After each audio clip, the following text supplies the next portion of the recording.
Eu sou Maiara Árvore, sou nascida e criada em São Pedro da Aldeia, tenho 36 anos, me criei na Lagoa de Araruama, né? Fui criada pela Lagoa de Araruama e que me traz essa conexão com o meu, que amplia, né? Que aprofunda, que fortalece ainda mais a minha conexão com esse território. Eu sou filha de pescador, meu pai era pescador, irmã de pescador, esposa de pescador e mãe de pescador. Uma família inteira, né? Eu comecei a pescar com meu pai, era canoa, né? Que era naquele tempo. Era canoa com três, era proeiro, chumbereiro e um mestre, que era. Aí eu pescava com eles, e fui me adaptando, aprendendo, só ia mesmo para fazer assim, para ajudar, tirar o peixe da malha. Aí acabei gostando. Meu pai era carpinteiro, tudo. O que ele fazia? Então, a gente começou a aprender com ele. Fazia canoa, fazia tudo. Então, eu comecei a trabalhar com ele, cortando tora de pau para fazendo aquelas canoas de madeira. Quando canoa é grande. Botava no meio do quintal, quando abria, aí o Luiz me ajudava. Aí eu fui dali, eu me ensinei ele a fazer também o pano de canoa. Aí tem aqueles barcos, aqueles panos, né? É a vela.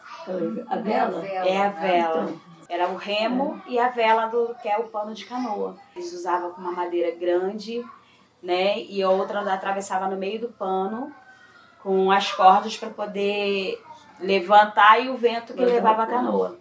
Meu pai foi agricultor, minha mãe agricultora também, e nesse período todo nós crescemos, fomos vivendo, eles fazendo as solas de amendoim, as tapioca, as casozinhas de farinha, e eu tive essa atitude de aprender com eles, com minha mãe, com meu pai. Eu sempre gostei muito da natureza.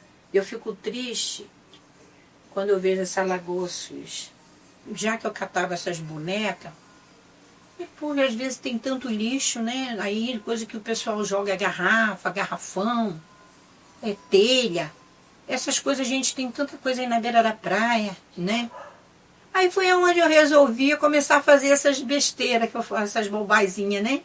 Que eu faço. Então foi aí que eu comecei a fazer essas coisinhas. Tinha vontade de ter feito um curso, né? Eu tenho uma videoarte que se chama Cheiro de Peixe, onde eu relaciono a minha lesbianidade, o ser mulher, com a Lagoa de Araruama, né? Fortalecendo a nossa resistência, né? A minha resistência lésbica e a lagoa que resiste aí há quanto tempo e passa por tantos processos de adoecimento e se cura e resiste, né? Então a lagoa também é a minha inspiração de resistência, né? Quanto mulher, quanto lésbica, e por isso está tão presente também no que eu crio. Eu comecei a dizer, né? A entender e depois dizer que o que eu fazia não era arte, era feitiço. Eu tenho até um bordado, né? Que fala, não é arte, né? Eu não sou artista, é tudo feitiço. O bordado começou há 5 anos. Eu pensei em bordar a história de São Pedro, que eu via em alguns lugares, né? As pessoas bordando a sua cidade, bordando os lugares. Aí pensei nisso e fiz um chamado pela internet de bordadeiras da região, bordadeiras antigas, né? E vieram 12 bordadeiras, cada um trouxe, né, maravilhosos bordados, muito bonitos. A minha mãe, meu pai era babalorixá, o terreiro dele era nos fundos da minha casa. Então a minha mãe sempre dançou em todas as festas, em todas as obrigações religiosas. Então a minha dança começou, eu digo que a minha arte começou desde o ventre. Ao som de muitos tambores, de muita roda, de muita saia, de muitos cânticos, de muito canto, de muita reza, de muita ladainha. Então, esse aqui é o terreiro do meu pai, no fundo da minha casa. E essa foi a festa para Xangô e Ierê, que foi um dia antes de eu nascer. E aqui tá minha mãe. Não dá pra ver muito bem, mas ela tá de barriguinha, eu tô aqui dentro.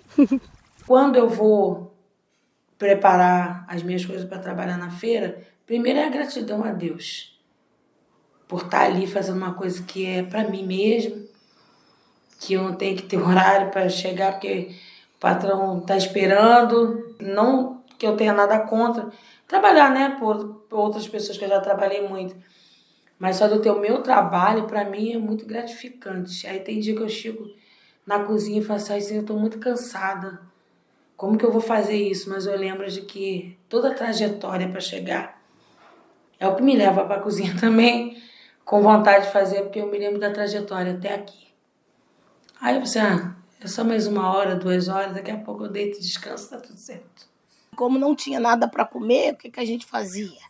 Era uma coisa de criança, de adolescente, mas era para suprir nossas necessidades. Não estava na roça, nós 4 os mais novos que estavam em casa. Um não sabe, o outro não sabe, vamos tentar. E aí, tipo assim, já morando aqui, a gente pegava a galinha, dava um pauzinho nela, matava e jogava as penas na estrada para dizer que foi o carro. Porque se a gente simplesmente matasse, o pai chegava em casa... queria sapecar porque dizia que era para vender, era não sei o quê. Aí o carro matou, tem que comer, né? E aí a gente fazia. Aí pegava o aipim, pegava a batata doce, o que tivesse, jogava tudo. E, se sustentava daquele jeito. Aí o povo só fala que vem aqui em casa atrás da galinha. Aí eu falo, é só comprar que a gente faz. E aí às vezes compra na feira, não é a mesma coisa da galinha caipira. Mas a cozinheira dá um jeito de ficar parecida. A minha maior referência é minha mãe. É ela. Tudo que eu sei, tudo que eu aprendi foi com ela. A minha maior referência é ela mesma. Essa aqui é minha mãe, Dona Diamantina, só que conhecida aqui no bairro como Dona Dezinha, né? Já tá com 85, mãe? 86. Né? Não, tô com 46. Tá com 46. Começou a varrer, eu não queria saber de nada. Eu só parava mesmo quando não tinha mais jeito, sabe? Já era um vício que eu estava tendo, sabe? Para fazer a rede. Uhum. A gente botava na agulha e fazia malha por malha, mas por medida. Tinha que a gente media e fazia, ia fazendo até... Aí fazia na mão as malhas. É igual a tarrafa, essa minha tarrafa aqui, eu fiz toda ela na mão. Hoje em dia já comprava, mas antigamente fazia isso tudo era na mão. A gente nunca quis se desligar da parte cultural, da parte do município, da cultura. Tanto que a gente bordou as Memórias do Gabriel, que é uma história de vida muito bonita, bordamos a história de São Pedro, e agora vamos bordar sobre a pesca. Da idade de 13 anos, eu comecei a ficar vendo meu pai fazendo a farinha, levava até meia-noite, 1 hora da manhã, mexendo a farinha na pá. O preparo da sola é tipo a goma, né, que tirou da mandioca, coa com a água, amassa com a água, tira o polvilho e deixa a massa. Aí, no caso, bota ela para secar, bota aquela água para secar, você diz que aquela água está suja, não tem nada. Mas você, quando daqui a 25 minutos, você vai ver a goma já sentada na vasilhinha. Aí você vai escorrer aquela água, vai pegar um paninho, uma toalhinha de prato limpinha, botar em cima da goma e pegar um pouco de farinha seca, botar em cima. Aí vai botar na prensazinha a massa, vai espremer, vai secar, e depois tu vai coar a massa, misturar com um pouco do polvilho e ali vai acrescentar uma pitada de sal, o amendoim e açúcar. Aí e pega a folha da banana, limpa ela, bota no forno. Ali a folha da banana, antes dela murchar, ela vai se assim diminuindo por causa da quentura, né? Aí bota no forno, pega, tapa e vai virando. Quando vê só, ela tá boa dessa forma aqui, entendeu? A origem da sola é a bananeira, é a folha da bananeira.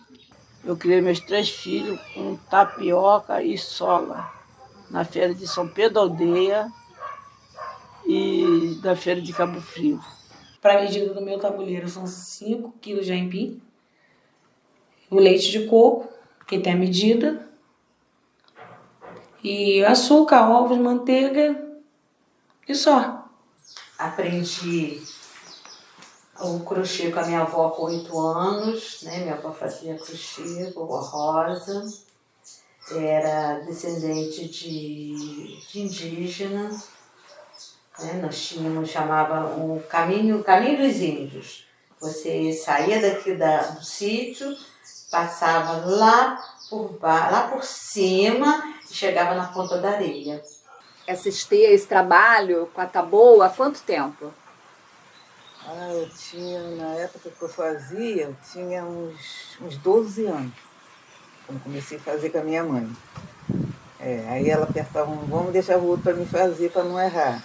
Eu queria aprender.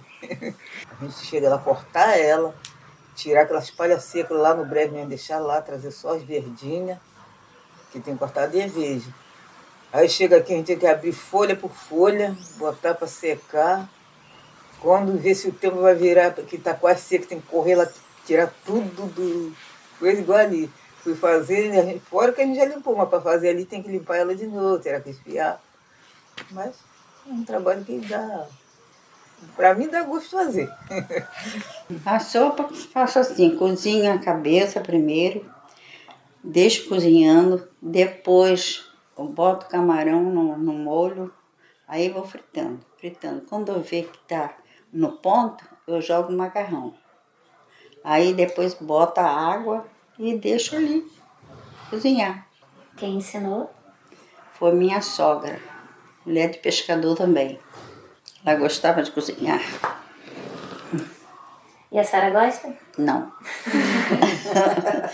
Como que a senhora se sente quando vê eles comendo esse prato? Alegria. Meus filhos tudo junto, né? Neto e tudo.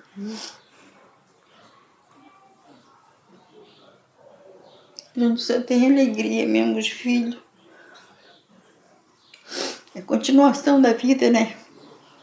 Desde os 7 anos que eu cozinho, minha filha. Desde os 7? Desde os 7 anos. Minha mãe botava feijão no fogo, eu ficava vigiando para não queimar. Minha mãe ia para a roça, eu ficava tomando conta da panela de feijão para não queimar. E aí a senhora aprendeu a fazer um doce também, né? Aprendi a fazer doce também. Aprendi com a minha avó a fazer doce de laranja, e doce de maracujá, doce de mamão, doce de abóbora.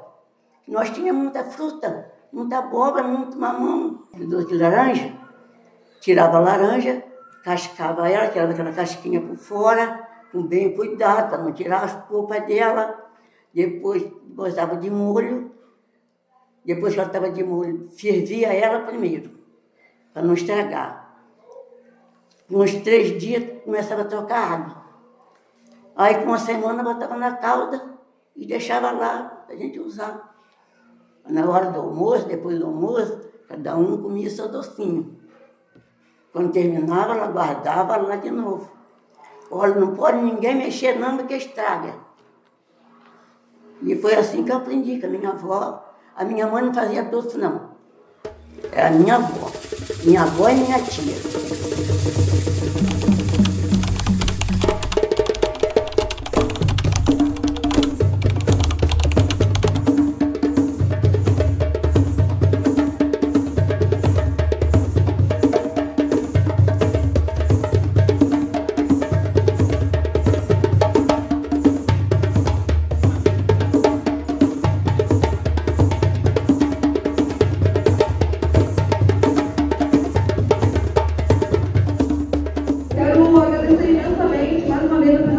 E sobretudo a equipe do projeto, né, que teve aí todo esse tempo, né, a gente conseguiu fazer um mapeamento, conseguimos criar a exposição, então cada vírgula, cada papelzinho que está aqui colado foi feito pela gente, né, por um tempo assim bem curto, e eu acho que é isso, né, a gratidão assim, por todas que participaram desse processo, por todas as expositoras que estão aqui. aqui, né? Mulheres maravilhosas que fazem essas receitas, que falam sobre a história de São Pedro da Aldeia, que falam sobre a raiz desse local. A gente trabalha com a coletiva Vicaí nesse intuito, né? Nessa força e nessa vontade de que a história, a nossa história, né? A nossa história local, né?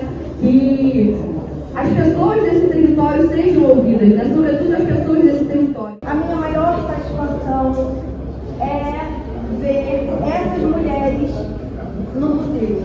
Um povo sem identidade nem é um povo, sabe? É uma coisa solta, uma coisa a eixo da sociedade. E quero louvar aqui a iniciativa do Coletivo Vicaí, fazer um trabalho tão significativo nos dias de hoje, que é trabalhar as mulheres e as mulheres que produzem cultura. E comida é cultura. Comida é uma das mais interessantes manifestações da cultura.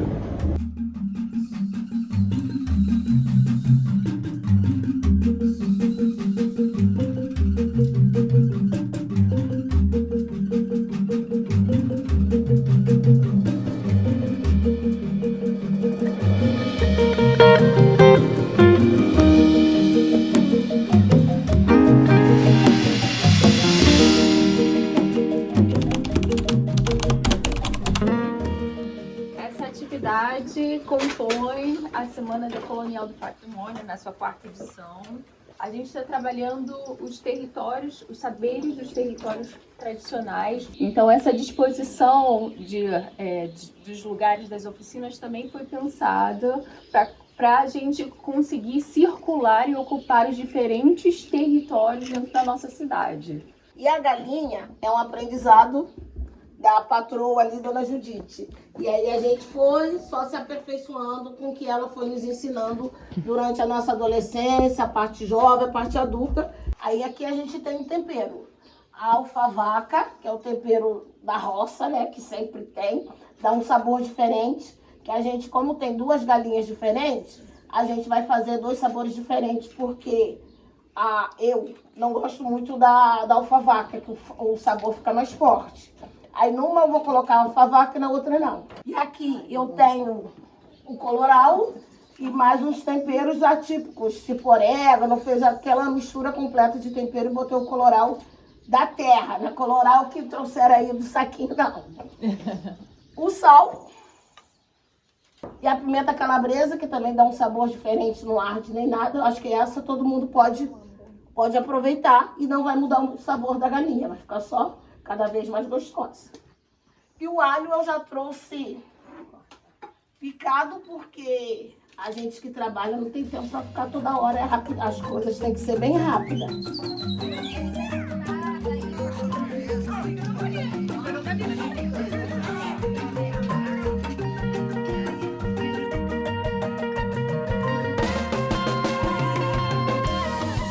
Aqui, ó. Aí aqui eu só vou pôr um pouquinho de óleo e botar a galinha no fogo. Uma briga, deixa eu esquecer. O que você achou do evento de hoje? Se você acha importante, qual foi sua percepção assim? Olha, muito importante porque eu, pelo menos, fiquei sabendo de muitas coisas que a gente não tem conhecimento. Então, eu achei muito legal esse resgate e, ao mesmo tempo, essa força que está dando para esses movimentos. Falar em alimentação saudável é alimentação boa, pura, sem nenhum agrotóxico, sem nenhum tipo de pesticida. Isso você só vai conhecer isso nessa área.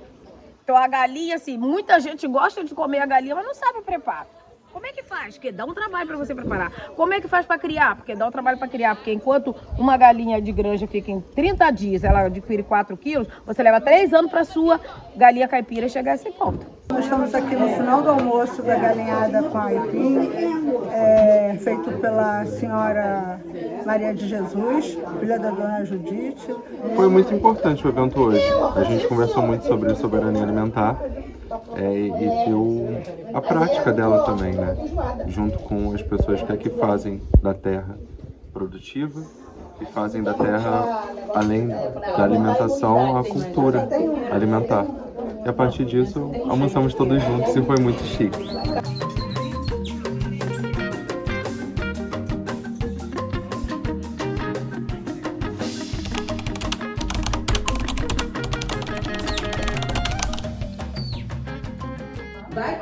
fazendo quando pega um tronco, você pega 7 horas da manhã, você só larga 7 horas da noite. Não é um trabalho, por isso que não dá para cobrar R$5 de uma peça.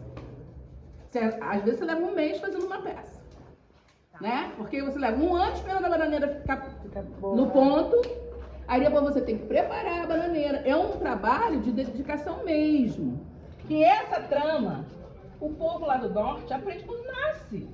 Amei a oficina, eu vim assim com uma perspectiva de ter uma noção, sair daqui, né, com um aprendizado enorme e com uma conexão com a nossa ancestralidade, né, de como aproveitar os alimentos da nossa natureza. Achei maravilhoso, que a gente aprendeu coisas diferentes, jamais imaginaria o que poderia sair da bananeira, né?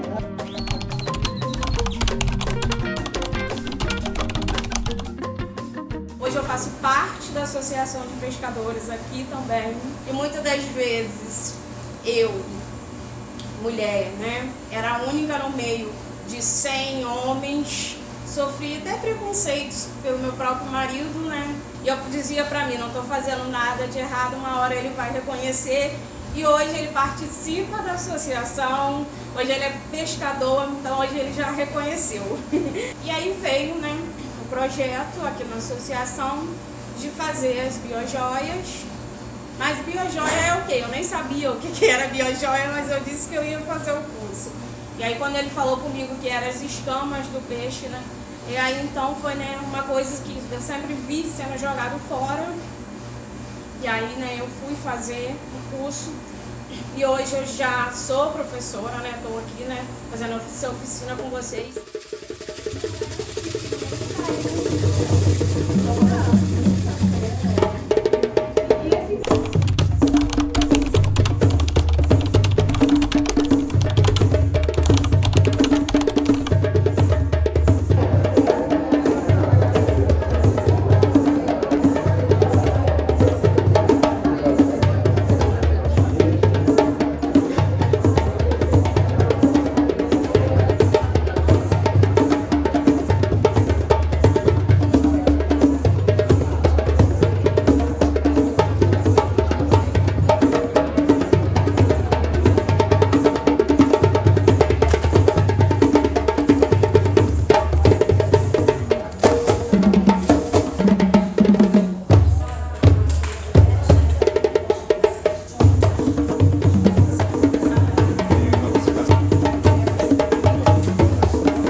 Quando a gente para pensar, né, que toda a cultura ali que a gente vai criando, que o ser humano vai criando, é em torno do alimento.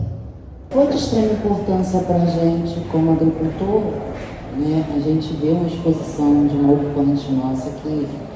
E não foi importante só para a nossa ocupação, foi importante para ela mesma. Hoje ela se vê com um olhar diferente, hoje ela se valoriza mais.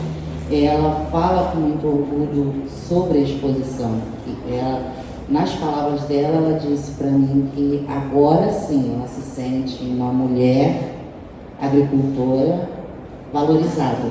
Para mim tem sido um aprendizado muito grande. Eu fui ver alguns pratos, né, que eu nunca tinha ouvido falar na minha vida, né, que é o atainha, né, com o guando, que é uma delícia, gente, por favor, façam, pega a receita e façam, que é uma delícia. E essa pesquisa, então, ela tem um grande desafio, né? Porque, como já foi falado aqui, as memórias, elas não estão registradas, né? Uma boa parte das memórias, a gente tem muita dificuldade de encontrar registros acadêmicos, né, ou não, sobre a cultura alimentar daqui dessa região. A gente encontra citações em livros, mas não produções específicas sobre esse tema. É um grande desafio, né, para a gente, como pesquisadoras, buscarmos essas informações, Mas é um primeiro passo, né? Essa foi uma semana que teve esse êxito, né, em conseguir produzir esse material e com certeza a partir desse resultado a coletiva terá condições de buscar mais incentivo, né, para que a gente possa dar continuidade a essa pesquisa. O primeiro momento do IFAM era muito de proteção das edificações antigas, dos centros históricos, dessas cidades, enfim, mais antigas, e muito voltado para essa proteção da pedra e cal, né, do patrimônio de pedra e cal, que a gente chama. E o IFAM demorou bastante tempo, né, para poder formular, digamos assim, ações de preservação para o patrimônio imaterial. Então foi só no ano de 2000 que foi, né, feito institucionalmente, digamos, essa prática da proteção de patrimônio imaterial, ainda que lá atrás, né, desde lá da formação do IFAM, já tinha uma proposta do Mário de Andrade para ter um olhar para essas práticas, né? Mas, então, do ano 2000 para cá, o IFAM se estruturou, digamos, melhor, né, para essa área do patrimônio imaterial, que se alinha muito com a proposta dessa, né, de toda a ação de vocês, que é voltado para esse olhar, para os modos de fazer, de celebrar, né, de modos os ofícios, né, e dentro dessa perspectiva, todos os desafios que são dar voz, botar em evidência essas pessoas, quem faz esse tipo de patrimônio, quem são os responsáveis, enfim, por perpetuar esses ofícios. A gente não faz isso sozinha, veio uma galera com a gente. Falar em galera, mais tarde teremos a apresentação dessas máquinas maravilhosas. Já, daqui a pouco. Ventarola já está chegando aqui em peso.